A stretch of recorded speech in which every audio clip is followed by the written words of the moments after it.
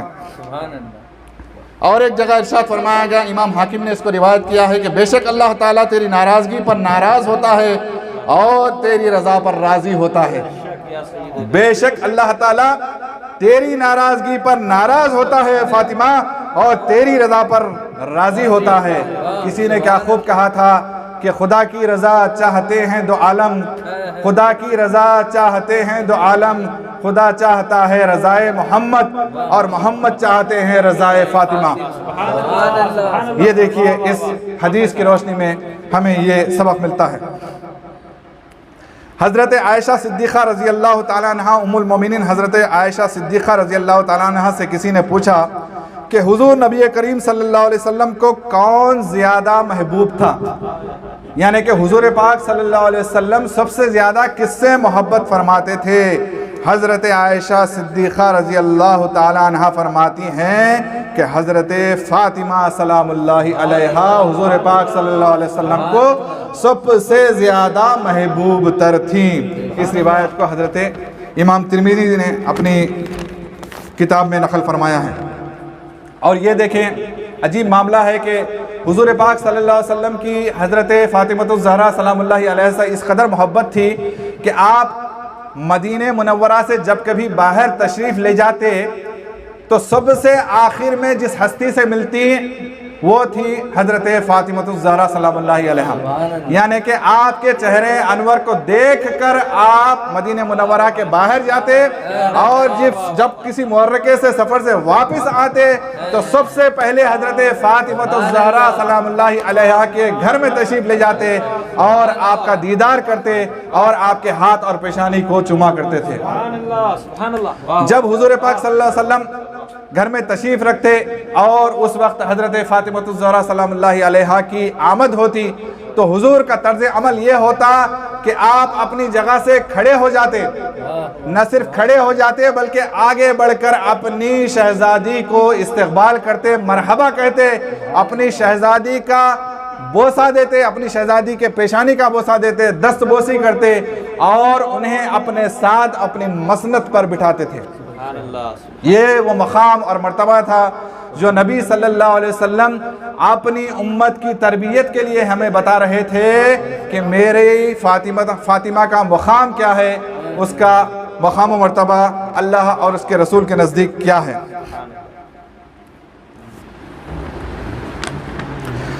اور ایک روایت میں حضرت امام احمد نے جسے روایت کیا ہے اس میں آتا ہے کہ حضور پاک صلی اللہ علیہ وسلم نے ارشاد فرمایا، اے فاطمہ جو تم سے لڑے گا میں اس سے لڑوں گا، اور جو تم سے صلح کرے گا میں اس سے صلح کروں گا۔ دیکھیے نبی کا الفاظ کوئی بھی اپنے نفس کی خواہشات کے تابع نہیں ہوتا، بلکہ نبی جو بھی کہتے ہیں وہ اللہ کے حکم سے کہتے ہیں۔ تو آپ صلی اللہ علیہ وسلم نے ارشاد فرمایا کہ اے فاطمہ جو تم سے لڑے گا میں اس سے لڑوں گا، اور جو تم سے صلح کرے گا میں اس سے بھی صلح کروں گا۔ اور قربان جائیے ہم حضرت فاطمہ الزہرا کی شان میں کیا بیان کر سکتے ہیں، ہماری کیا اوقات کہ ہم آپ کی شان میں کچھ بیان کر سکے، کہ جن کے تعلق سے حضور پاک صلی اللہ علیہ وسلم نے روایت میں آتا ہے کہ ان الفاظ کا استعمال کیا کہ اے فاطمہ میرے ماں باپ تجھ پر قربان۔ ساری کائنات، سارے صحابہ اکرام جب حضور پاک صلی اللہ علیہ وسلم کی بارگاہ میں آتے تو آپ صحابہ اکرام کے کلمات کیا ہوا کرتے تھے کہ یا رسول اللہ ہمارے ماں باپ آپ پر قربان۔ لیکن قربان جائیے حضرت بی بی فاطمہ الزہرا سلام اللہ علیہا کی عظمتوں پر کہ رسول نبی کریم صلی اللہ علیہ وسلم خود ارشاد فرما رہے ہیں، استقبال کرتے ہوئے اٹھ کے کھڑے ہو کر آپ کو اپنی نشست پر بٹھا کر یہ کہہ رہے ہیں کہ اے فاطمہ میرے ماں باپ تجھ پر قربان۔ یہ عظمتیں ہیں حضرت بی بی فاطمہ سلام اللہ علیہا کی، اور یہ بیان کرنے والے کوئی غیر نہیں بلکہ ہمارے اپنے ائمہ، ہمارے اپنے مجتہدین، ہمارے اپنے محدثین، ہمارے اپنے مفسرین ہیں۔ یہ کسی اور کی بات نہیں ہے، لیکن ہم نے ان تمام چیزوں کو کہیں نہ کہیں کسی نہ کسی درجے میں بھلا دیا ہے۔ ہماری اس محفل کے انعقاد کا مقصد ہی یہی ہے کہ جن چیزوں کو بھلا دیا گیا ہے انہیں پھر سے یاد کیا جائے، ان سے پھر دہرایا جائے اور اپنے ایمان کو تازگی بخشی جائے۔ آپ سبھی حضرات جاتے ہیں، یہ بھی متفق علیہ حدیث ہے کہ حضور پاک صلی اللہ علیہ وسلم نے فرمایا، اے فاطمہ کیا تو اس بات پر راضی نہیں کہ تم مسلمان عورتوں کی سردار ہو یا میری امت کی سب عورتوں کی سردار ہو؟ حضور پاک صلی اللہ علیہ وسلم نے اپنی شہزادی کو ساری جنتی عورتوں کا سردار فرمایا اور حسنین کریمن کو سارے جنتی نوجوانوں کا سردار فرمایا۔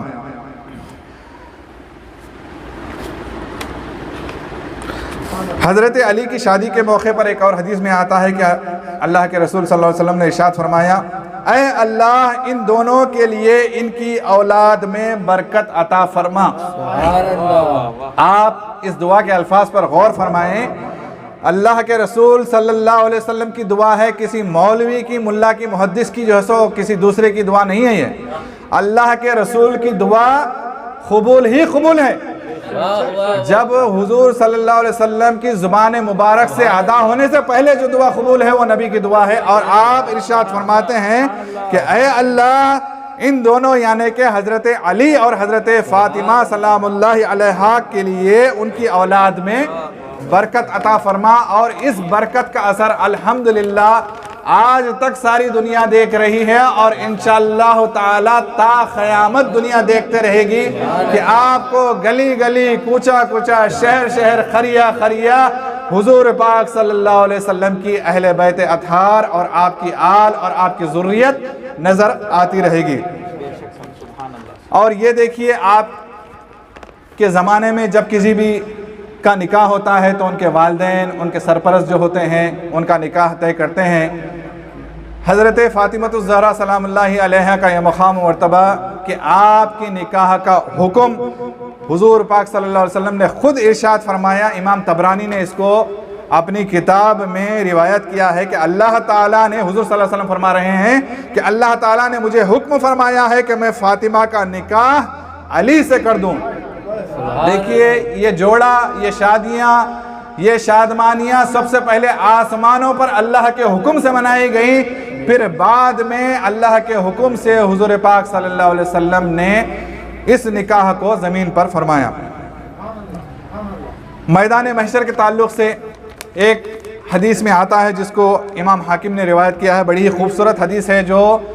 نہ صرف حضور پاک صلی اللہ علیہ وسلم کی شہزادی کا اس دنیا عالم میں جو مقام ہے، بلکہ حشر کے میدان میں بھی، قیامت کے میدان میں بھی آپ کا جو مقام و مرتبہ ہوگا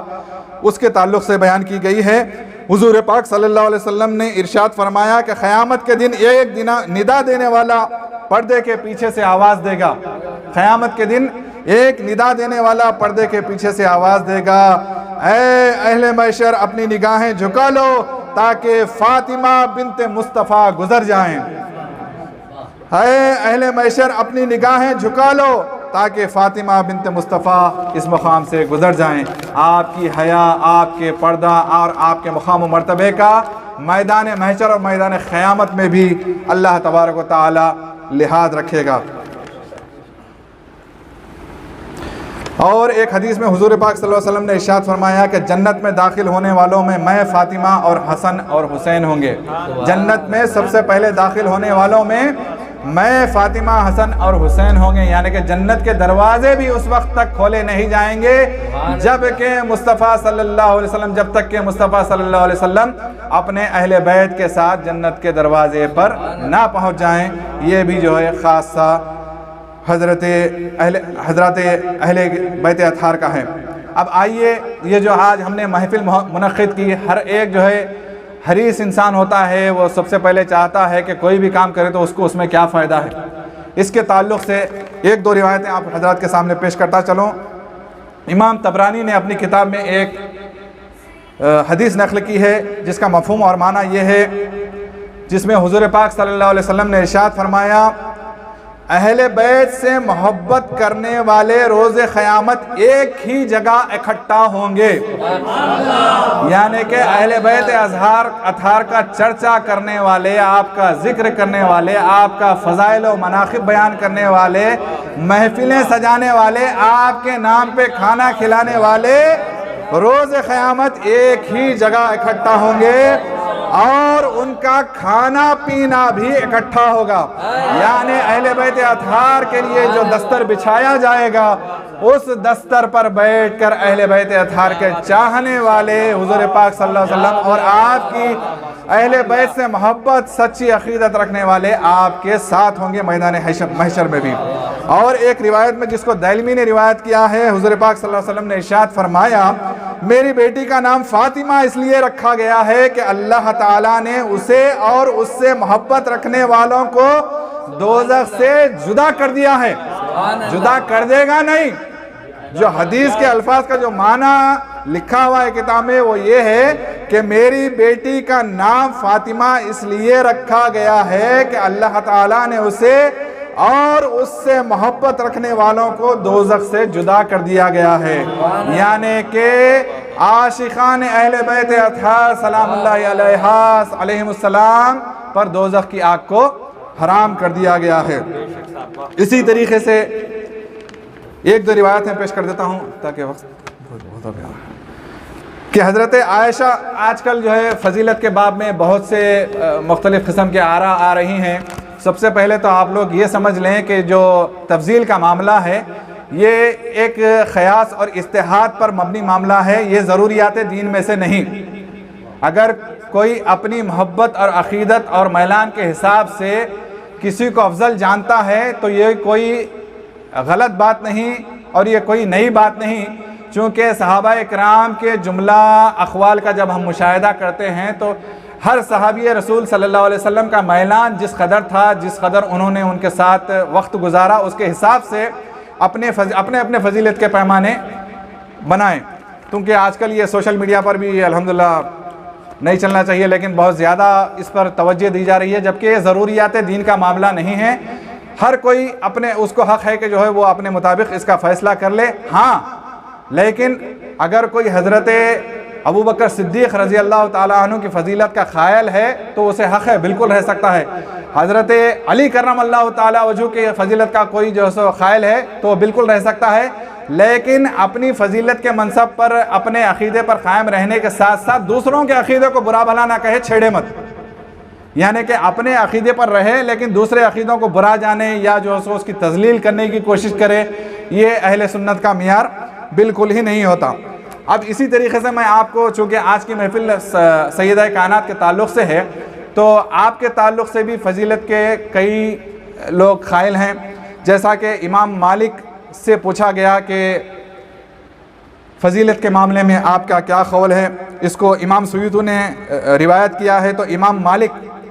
جو ائمہ اربعہ میں سے ایک ہیں ہمارے، ان کا قول ہے، آپ فرماتے ہیں کہ میں جگر گوش رسول صلی اللہ علیہ وسلم حضرت بی بی فاطمۃ الزہرا پر کسی کی فضیلت تسلیم نہیں کرتا۔ اب کیا کہیں گے سامعین کو؟ کیا اہل سنت سے خارج مانیں گے امام مالک کو؟ آپ ائمہ اربعہ میں سے ہے اور آپ فرماتے ہیں کہ میں جگر گوش رسول حضرت بی بی فاطمۃ الزہرا سلام اللہ علیہا پر کسی کو فضیلت تسلیم نہیں کرتا۔ اس کو امام سیوطی نے نقل کیا ہے۔ اسی طریقے سے امام جلال الدین سیوطی خصائص کبریٰ میں اور ایک روایت ہے جس میں آپ فرماتے ہیں کہ فاطمۃ الزہرا، حضرت بی بی فاطمۃ الزہرا سلام اللہ علیہا اور ان کے بھائی حضرت ابراہیم علیہ السلام خلفائے راشدین سے متفقہ طور پر افضل ہیں۔ یہ کس کا قول ہے؟ امام جلال الدین سیوطی خصائص کبریٰ میں بیان کرتے ہیں۔ اور حضرت نعمان بن بشیر سے روایت ہے کہ حضرت ابوبکر صدیق نے، یہ کمال کی چیز ہے، سنیے، اس کو روایت کیا ہے امام احمد نے۔ حضرت نعمان بن بشیر اس حدیث کے راوی ہیں۔ آپ فرماتے ہیں حضرت نعمان بن بشیر سے روایت ہے کہ حضرت ابوبکر صدیق نے حضرت سیدہ بی بی عائشہ صدیقہ کو یہ فرماتے سنا۔ کون ہے روایت کرنے والے؟ نعمان بن بشیر رضی اللہ تعالیٰ عنہ۔ اور آپ کس سے روایت کر رہے ہیں؟ حضرت ابوبکر صدیق رضی اللہ تعالیٰ عنہ نے حضرت سیدہ بی بی عائشہ صدیقہ کو یہ فرماتے سنا، ام المومنین کو یہ فرماتے سنا کہ خدا کی قسم مجھے معلوم ہے کہ آپ کو، یہ کس سے فرما رہی ہیں آپ؟ حضور پاک صلی اللہ علیہ وسلم سے کلام ہو رہا ہے حضرت عائشہ صدیقہ رضی اللہ تعالیٰ عنہ کا۔ اس کو روایت کرنے والے ہیں امام احمد۔ آپ فرماتی ہیں کہ خدا کی قسم مجھے معلوم ہے کہ آپ کو فاطمہ مجھ سے اور میرے والد سے زیادہ 2 گنا یا 3 گنا زیادہ پیاری ہیں۔ خود ام المومنین حضرت عائشہ صدیقہ رضی اللہ تعالیٰ عنہ کا قول ہے کہ آپ خود فرما رہی ہیں حضور پاک صلی اللہ علیہ وسلم سے کہ خدا کی قسم مجھے معلوم ہے کہ آپ کو فاطمہ مجھ سے اور میرے والد سے زیادہ 2 گنا یا 3 گنا زیادہ پیاری ہیں۔ لہٰذا ضرورت اس بات کی ہے کہ یہ ان فروعی مسائل میں ہم نہ پڑھیں، بلکہ ہر ایک کی اپنی اپنی علم ہے، اپنا اپنے علم کا میلان ہے، اپنے اپنے علم کی وسعت ہے، ہر ایک کا اپنا اپنا محبت کے تقاضے ہیں، ہر ایک کی دلی محبت ہے، اس کے دائرے میں آپ اپنا عقیدہ قائم کر سکتے ہیں، لیکن اس کو ضروریات دین جان کر کسی پر لادنے کی کوشش کرنا، یہ میں سمجھتا ہوں علم دین کے ساتھ بہت بڑی زیادتی ہوگی۔ اللہ تبارک و تعالیٰ سے آخر میں دعا ہے کہ اگر کہنے سننے میں اگر کوئی غلطی ہو گئی ہو تو اللہ تبارک و تعالیٰ مجھے اور آپ کو معاف فرمائے، اور اپنے حبیب پاک صلی اللہ علیہ وسلم کی سچی محبت ہمیں نصیب فرمائے، اہل بیت اطہار علیہ السلام کی سچی محبت میں ہمیں جینے اور مننے کی توفیق نصیب فرمائے۔ وآخر دعوانا الحمدللہ رب العالمین۔